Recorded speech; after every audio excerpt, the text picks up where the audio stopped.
This is Daily Blast Live. We're talking about what you're talking about. Get real. No. This Just is stop. a sham. It's finally here. Drum roll.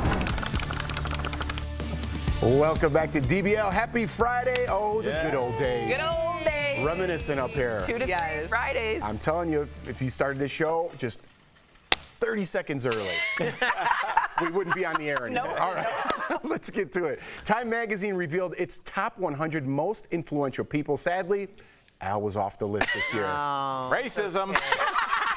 They hate black people. Call my shot early. So, hey, Al, to contradict that, Hollywood hunk Creed 3-star Michael B. Jordan was named the top artist of the year. I talked to him about that. He apologized. All right, well, that's good. We got it straightened out. Also making the cover, rapper Doja Cat and Jennifer Coolidge is the top icon of the year. She talked about finding success later in life with the hit show White Lotus, of course. Let's watch. That never occurred to me that you could be a late bloomer as an actor. I have to really credit, this generation, this sort of young generation sort of remembers me from American Pie and Legally Blonde and Cinderella Story and stuff. And so I guess those true fans of those movies are fans of mine now. So, Tori, what do you credit your success to? I think there's a lot for Jennifer Coolidge. Is that bad? Is it not going well? My favorite part was Keep going. sometimes when you think you're a flower and you're being buried, you're actually just a seed gonna bloom. That's great. That was good.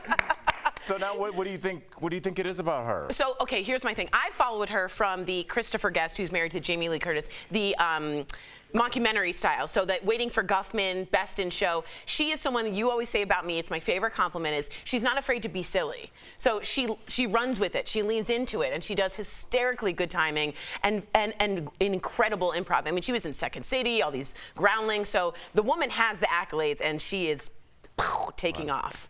Yeah, absolutely. Taking off. Were you thinking of something else? No, I was waiting for you just to stick in one more in there.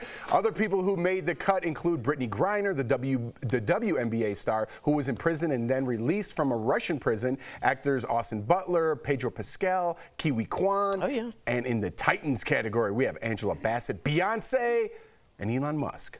Wah, wah. I mean, you can. I'm not the biggest Elon Musk fan. You have to say he's in there, though. But he's definitely He's a Titan. He's influential. Yeah. He owns Twitter. Come Yeah. on. I think he just got rid of NPR on Twitter. That's being able to have influence over a platform. Being able to remove blue check marks, which now takes away. He didn't remove it. I think he downgraded him as a government-paid organization, and then they chose to leave. Not to get into all that. Just, but yeah. I'm making the same point over and over. Totally, again. So thank you for yeah. saving me. He's influential, no matter how you feel about him. The other two, I think, are undeniable. It's just a weird category with those three together. Yeah. Right. Yeah. Yeah, it's one of these things is doing its own thing. Not like the And then the other two are queens. Yeah. All right, that's enough said for me. All right, so before he was a big movie star, Mark Wahlberg had a humble beginning as a grocery store bag boy. Let's take a look. This is where the whole hustle started. 1998, I was working at this Stop and Shop on Newport Avenue in Quincy, but it was over there. They moved the store. I was bagging groceries. $3.65 an hour. The oranges are a little heavy for the paper. You want double or single? No. Again, nice to meet you, Mark. Hi, thank you. I'm telling Jeff to give me my job back. Hi, God bless you. Nice to see you. Doing some serious good in this world, this young man. I'm a big fan of Mark Wahlberg, and I love when people start from humble beginnings. I think it made him the man he is today. But Tori, did you ever do you remember your first job? I lied on my resume. To get this job? Yes. No, I'm kidding. I lied and became a makeup artist at a spa called Blue Mercury in DuPont, and I would do a lot of senators or politicians' faces. Dre, are you listening to this I and know. cringing back there? He knows all about it. And I would just use the same 3 colors over and over again. And they were like, "We've run out of your colors. Do you know anything more?" And I didn't. But I learned a lot about skincare. On other paying customers. I know. Usually people go to school. I'm glad you're not a doctor. Oh, God. I stayed in my wheelhouse and was the neighborhood babysitter. Oh, that's good. Yeah. So I was started out at $5 an hour. Oh, wow, that's good. And then when I would get bored, because the kids would go to sleep early, and I would clean the house. And so then there was an expectation that I also clean the house. So then I raised my rate to $10.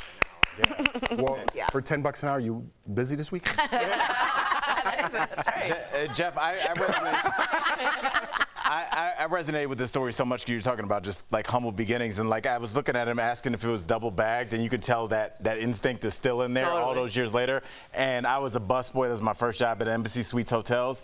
And when I have guests over, Erica, I get plates, and it just always move the silverware, stack the plates, stack the bowls, put the silverware in. It's still there. So first job, 15. What about you, man? I had so many odd jobs, but I think my first like real job was putting in ceramic tiles with my buddy's dad. Oh, wow. You know, like straight off the boat from Italy. So I got to learn how to do all the tiles. And they actually just sent me a picture yesterday. My buddy Mimo, Joe, and then his dad, Dinucci. And they sent me a picture, and he always talks about like how good we were, little kids, like putting in tiles. But that was like my first job. You're still doing it. I still like it. Yeah, I still like it, but he gave me the skills. Project. And that's an Italian tradition, tiling. It's fantastic. Yeah, dude, he tiled, I'm not even joking, picnic tables. Wow. And they were too heavy, and then it caved in. It's tiled everything in his whole house. I mean, His wife's all tiled. out of control tiled. So, looking back, it was a problem. All right.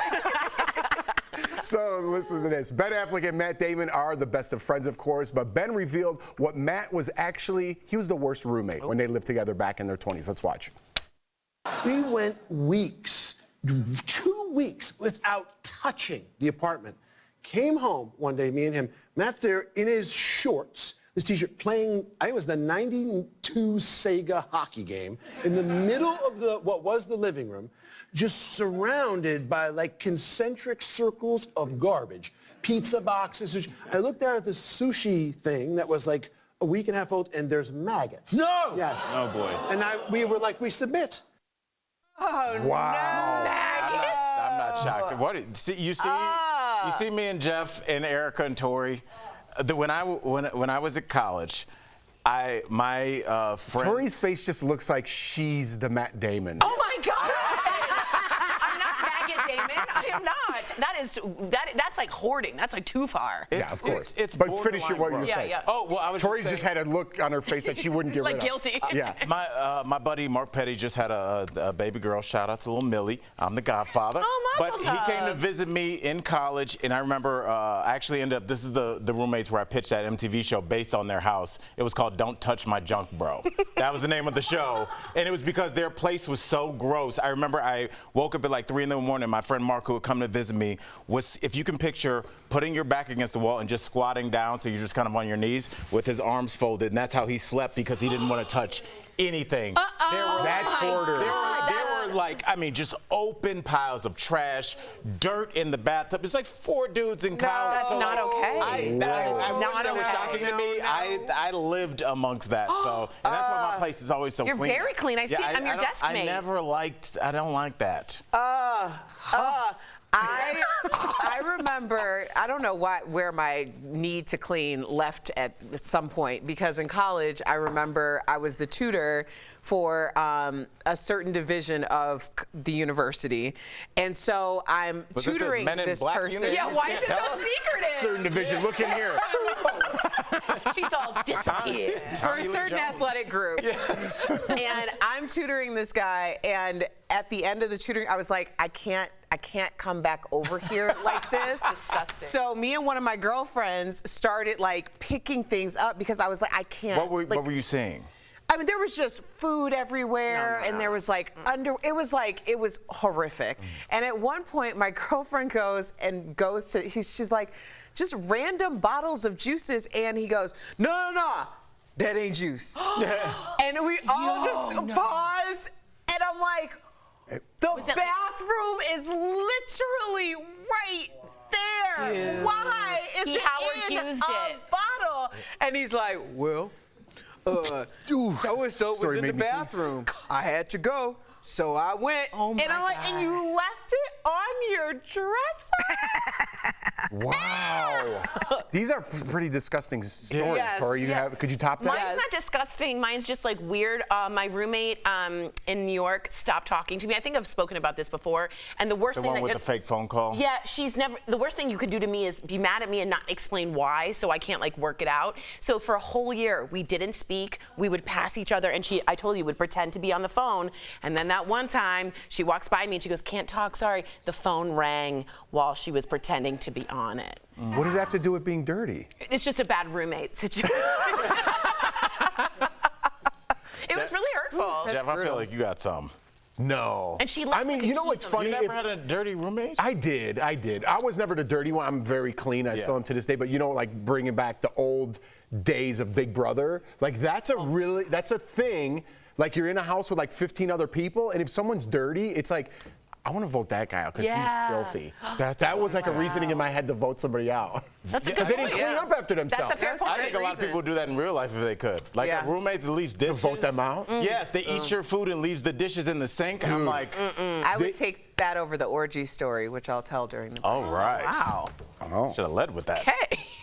That is a cliffhanger. Coming up on DBL, our interview with comedian Judy Gold. She's sharing how she advocates for free speech on stage, even in the times of cancel culture. And why is Beyonce getting slammed for someone else's poor record sales? Erica's going to explain in her segment what Erica's watching. Erica.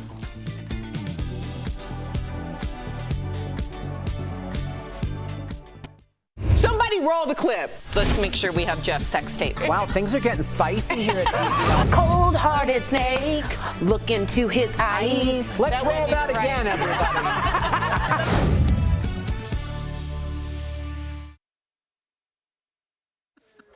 Okay, so my bad roommate story. When I got to college, I met this girl who was like super nice to me, and so we decided that we were gonna room together. So I would go home every weekend because my boyfriend at the time would pick me up. We would go to church and he would drop me off like Sunday. So I was like really strict about everything.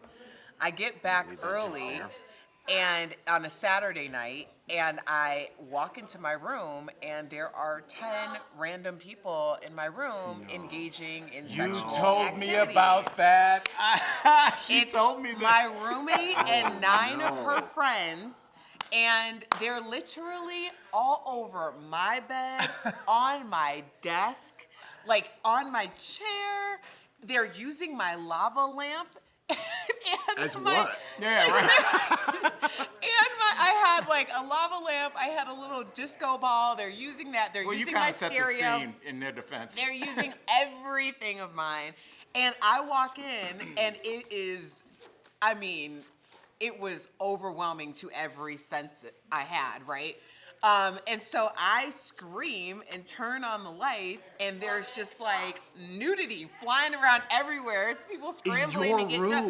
In my room, in my bed. They thought you were going to like be gone my that duvet weekend? that my grandmother gave me. And they're just like, so needless to say, a couple days later, I ended up switching rooms. Yeah, I would think so.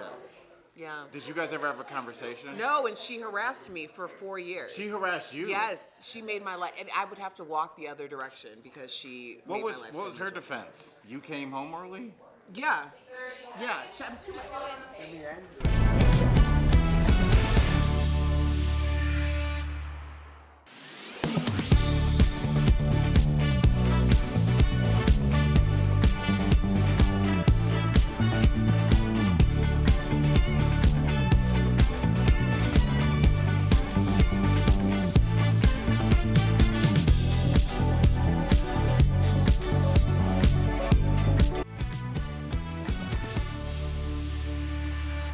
Welcome back. What are fans doing in Gabrielle Union's bedroom? And why is Beyonce getting blamed for poor record sales? And rapper The Game has some strong genes. In this week's What Erica's Watching. First, someone online sparked a convo about which hot celebrity couple they would pick to join in the bedroom. And the options included Tiana Taylor and Megan Thee Stallion with their respective boos, along with Gabrielle Union and Dwayne Wade. Well, the viral post caught my girl Gabrielle's eye. And although flattered, she warned fans that a night in bed with her and her husband typically consists of lakefront bargain on HGTV and not the steamy fantasies that had followers so on fire. She ended her comment by saying that her back hurts just reading all the comments. Now, I'll end the story by saying she ain't telling a bunch of strangers about the fireworks that they might be missing out in her bedroom. Okay.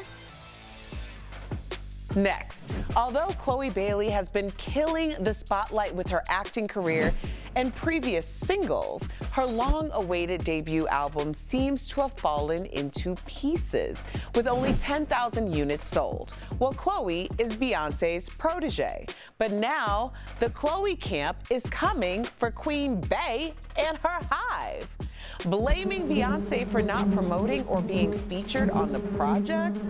Well, Chloe is still winning in my book, and this just might make for one major comeback story, especially because Beyonce is her mentor. And finally, you likely never wondered what rapper The Game would look like as a girl. But now that you have that image stuck in your head, as I do mine, well, he's pretty darn cute minus the face tattoos and rough exterior. Well, the rapper shared this selfie, and he looks like the spitting image of his daughter, California Dream. And yes, that is her name. And even he admits that the two are twinning. Share with me anything that catches your eye by using the hashtag DBLEricaWatch. We'll be right back.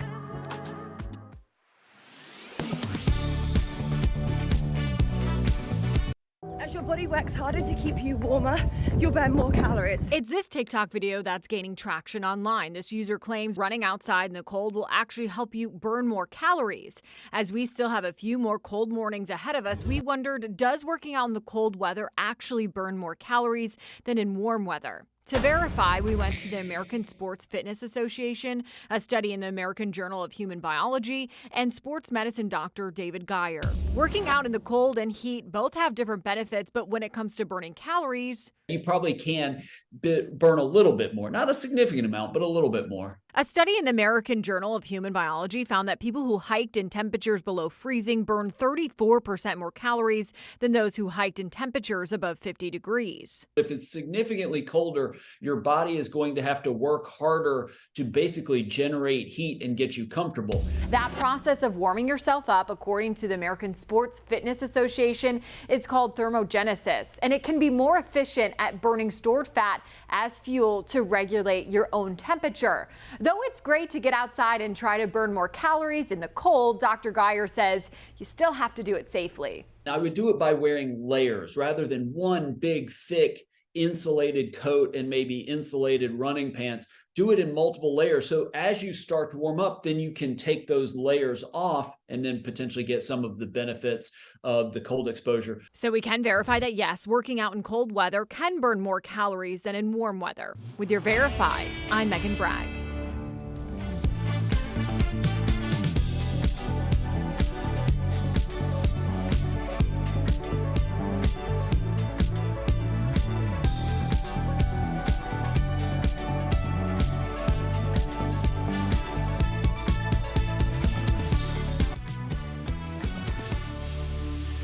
People are taking their comedians seriously and their politicians as a joke. Silencing comedians not only robs us of joy, but it is a danger to our democracy and a threat to our very survival. Amen. Welcome back. She's been pushing the envelope for decades as a comic and writer. And now with her book and one-woman show, yes, I can say that, she's tackling one of the hottest topics of all time, free speech in comedy.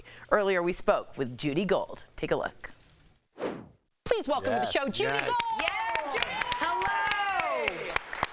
Hey. That was a great shot. I like her frames. Me too. My back fat was in that You like shot. them? Look, my hair, I couldn't.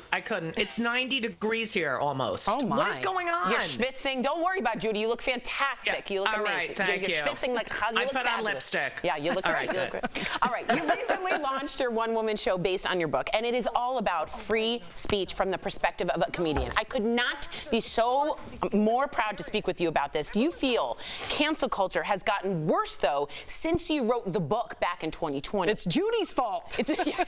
Oh yeah, it's my fault. Well, it keeps getting worse and worse and worse. And the scariest part about it, besides the fact that they're coming to get me, is that the banning of books. Yes. Is so scary to me because we're right out of the playbook of 1932. Yeah. I don't know if you know this, but Hitler, I don't know if you've heard of him. Anyway, he passed the Treachery Act of 1934, which made telling or listening to an anti-Nazi joke an act of treason, which was punishable by imprisonment or death. Because jokes, as you all know, they engage the public. And at that time, they weakened Nazi propaganda because we tell the truth. Truth tellers, yes. You know, comedians were among the first to talk about what was really happening. So he passed this Treachery Act. But a year before he passed the Treachery Act, he started banning books. Yep. So, you know, it's so infuriating because we want to make you laugh. That's all we want to do. And we are being shut down because we're powerless. And it's coming from the left and the right and the police that are coming to get me right now. So I got to get to the subtitle of your book. When they come for the comedians, we're all in trouble. Like, what you kind of explain that, but what do you mean by that? I mean that that's the last bastion of free speech. We are making you laugh, and you're going to silence us because you're offended or because, look, comedy is a weapon. It is a weapon, but it's also the best medicine. It is a salve.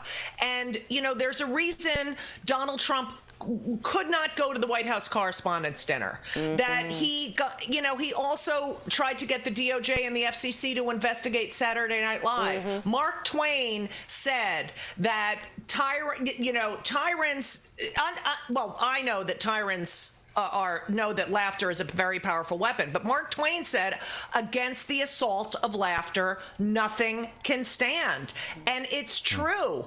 It is such a powerful weapon. Humiliation.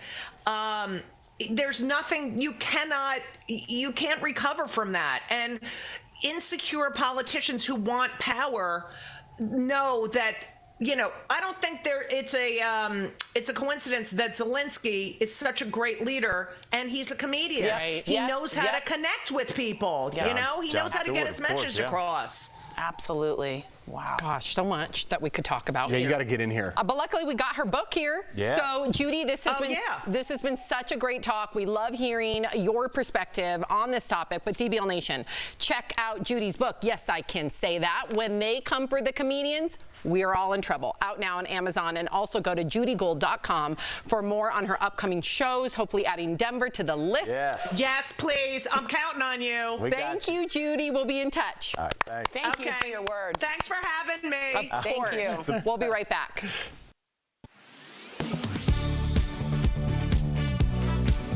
It's a celebration that's both uniquely Washingtonian and wholly American, commemorating the day people enslaved in the district were officially free. How did Emancipation Day become a holiday? We turned to D.C. Code, the Library of Congress, the National Archives, and came here to the D.C. History Center to verify. April 16, 1862 began as another day in the capital of a nation at civil war. Then, with Abraham Lincoln's signature on a law ending slavery in the District of Columbia, it became Emancipation Day. It seemed as though the world had turned upside down. C.R. Gibbs is a lifelong D.C. resident and student of its history. D.C.'s reputation with respect to its black citizens was far from positive. We wanted to be free. And after much time, it happened in D.C., and what happened here was the prelude to what would ultimately happen in the rest of the nation.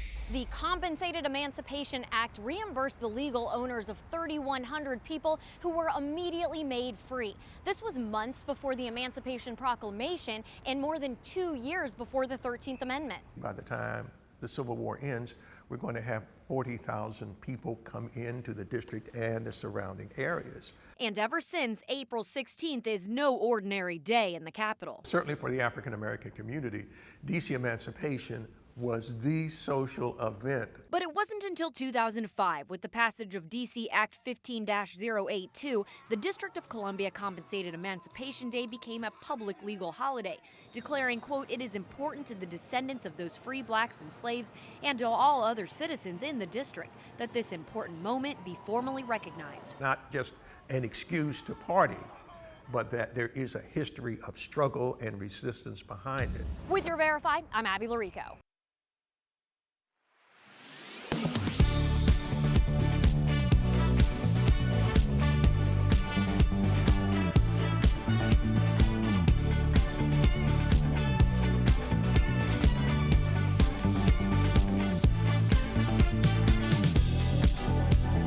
This viral TikTok with more than 3 million views claims to show someone using a steamroller to destroy pallets of Bud Light beer. The post implies it was done this month to protest Bud Light partnering with influencer Dylan Mulvaney because she's transgender. But is that really what's happening here? Let's verify. Our sources are a reverse image search using InVid, the municipality of Mexicali, Mexico, and Armando Nieblas, a journalist in Mexico. Verify used InVid, a footage forensics tool, to search for the original video. One of the replies on the viral post led us to this video shot by Nieblas. He posted it on February 28th, several weeks before Bud Light announced their partnership. Nieblas says the video shows Mexicali government workers destroying 85,000 containers of beer, and it's not just Bud Light. On the same day, the Mexicali government posted pictures from the event.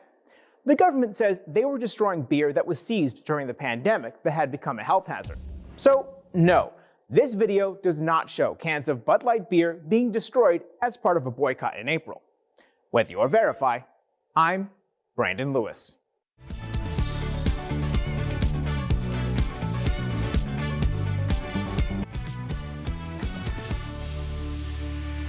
Welcome back. Aches and stiffness from age, injury, or arthritis can feel similar. It's time for some joint and muscle support brought to you by Omega XL.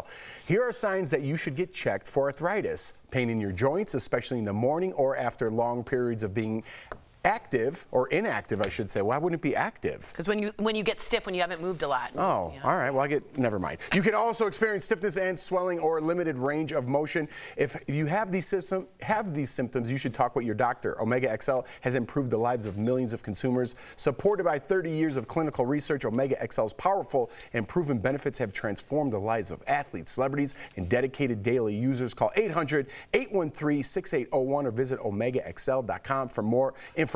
So quickly, I thought you get stiff after you're very active and your muscles were used, right? Yeah, so for people who are really sedentary, their muscles sort of atrophy, and then if you do have arthritis, it can get really stiff to even move. So movement is medicine for people with arthritis. You want to keep moving, even if it hurts. It will actually lube up the joints. All right, so the end part right there, tell me again in Jennifer Coolidge's voice. Movement and it's medicine, Jeff. Medicine, Jeff. Do the lubing of the joints. You want to make sure you lube the joints.